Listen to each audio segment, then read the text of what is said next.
ताहरू जता जता माथिबाट टाउकोहरू जता जता मिल्दै गए तल त्यतै आगो बराबर पानी बराबर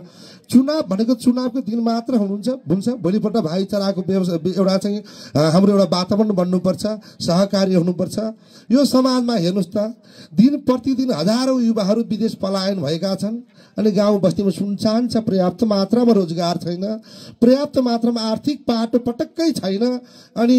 बुढा बाआमा चाहिँ दलानको टिलमा आफ्नै कालको पर्खाइमा बसिरहेको बुढाबुढी बाआमा हुनुहुन्छ अनि हामी संसारमा देख्छौं यहीबाट अनि विश्वमा बसेर विश्वको कुना कुना बसेर नेपालको अवस्थालाई प्रत्यक्ष रूपमा चाहिँ अवलोकन गरिराखेका हुन्छौं तर त्यो वास्तविकता त्यो भित्र थिएन अहिले बाँदरले लखेटिएको बस्ती अनि दुम्सी र अनि मृगले लखेटिएको बस्ती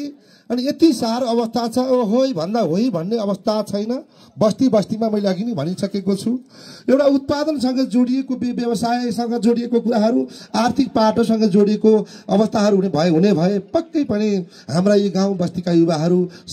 गाउँ छोडेर शहर छोडेर विदेश पलायन हुने थिएन आज मलाई गर्व छ राष्ट्रिय स्वतन्त्र पार्टीको जुन अभियान अन्तर्गत लिखु गाउँपालिका 1 देखि 9 सम्म ओडाका सम्पूर्ण परिचित अनुहारहरू यही अभियानमा सरिक हुँदाखेरि मलाई खुसीले गर्वान्वित बनाएको छ यो अभियान निरन्तर लिखु गाउँपालिकाले सदा सर्वदाको लागि यो राष्ट्रिय स्वतन्त्र पार्टीकै अभियानमा सरिक भएर यो चाहिँ सधैँ निरन्तरता पाइराखोस् म अझै पनि भन्छु नेपाली माटो फुलेको फूल आँधीले उडायो लथार्दै हाँगा चुडेर फूल मुगलानमा पुर्यायो रुँदै छ यहाँ ती न्याउली चरी बिलौना गरेर सौन्दर्य छ यहाँको फूल कहाँ गयो भनेर साथीको ती बस्ती बस्तीमा टोलमा कराउने न्याउली चरीहरू पनि अहिले लोप हुँदै गइसकेको छ अनि युवाको त कुरा छोड्दिउँ किनकि मैले अघि नै भनिसके युवाको कुरा चाहिँ पर्याप्त मात्रामा हामीसँग खालको युवा टिक्ने वातावरण भइदिएको भए हुनु पनि राज्यको स्थिति त्यस्तै छ आँखा अगाडि सिंहदरबार जल्छ आँखा अगाडि संसद भवन जल्छ अनि हामी मनमा नै तिरस्कार गर्छौं प्रतिवाद गर्दैनौं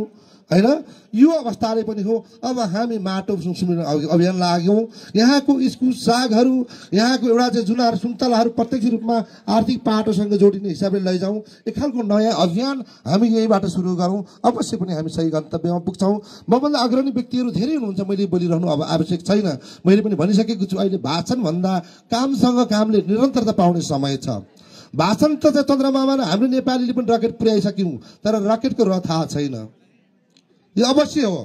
रकेटको र थाहा छैन हामी चन्द्रमामा रकेट पुर्याउने कुरा गर्छौं आदर्शको कुराले समाज परिवर्तन हुने भएदेखि पक्कै पनि नेपाल समृद्ध र सुखी हुने थियो सुखी नेपाली हुने थियो तर त्यसो होइन अब तपाई हामीले लागु पर्नुपर्छ माटो सुन्नुपर्छ हाम्रो यी पाखा पखेरालाई एउटा परिवर्तनसँग जोडेर आर्थिक पाटोसँग अभियान लागौं म टिका र मगरको तर्फबाट तपाईहरुसँग जहिले पनि नजिक हुनेछु पद मात्र ठुलो कुरो होइन पद भनेको त भान्से हो भान्सेले जता जता भाग लाग्यो त्यतै जाने हो तर मलाई लाग्छ बाहिरी बसेर काम गर्न जति सजिलो हुन्छ भित्री बसेर काम गर्न सजिलो हुन्न सबैलाई यसले चाहिँ जो एउटा राष्ट्रिय स्वतन्त्र पार्टीसँग आबद्ध भएर एउटा नौलो अभियान र नयाँ अभियानसँग एउटा अपेक्षा गर्दै तपाईहरु चाहिँ जोडिनु भएको छ यहाँहरु सबैलाई शुभकामना लिखु गाउँपालिका खालको गर्व गर्न लागेको राष्ट्रिय स्वतन्त्र पार्टी बनोस् म टिकाराम मगरको तर्फबाट यहाँलाई जहिले पनि सदा सर्वदा चाहिँ म साथ सहयोग हुनेछ किनकि राम्रो कामको लागि हाम्रो एउटा बानी खराब छ मन परेको मान्छेको पादै मिठो मन नपर्ने मान्छेको सासै गनाउने भन्ने कुरा छ नि तर हामीसँग अहिलेको जेनेरेसनमा यो लागू हुनु भन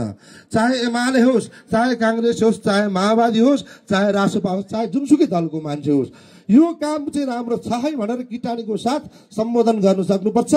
यो काम खराब छ फल्नाले गरेको काम चाहिँ राम्रो छ है यो काम खराब छ भनेर जबसम्म हामी छातीमा हात राखेर निर्धक्कसँग बोल्न सक्दैनौं अहिले एकछिनपछि यहाँ कुरा गरेर फल्नाले चित्त दुखायो कि भनेर डोबाटोमा कुनामा गएर कुरा काट्न थालियो भने यो परिवेशले नेपाल र हाम्रो यो समाज सही गन्तव्यमा पुग्दैन सबै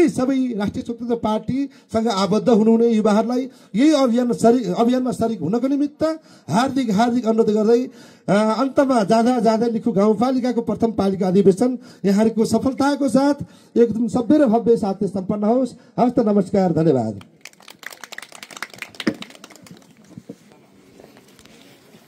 धन्यवाद आदरणीय व्यक्ति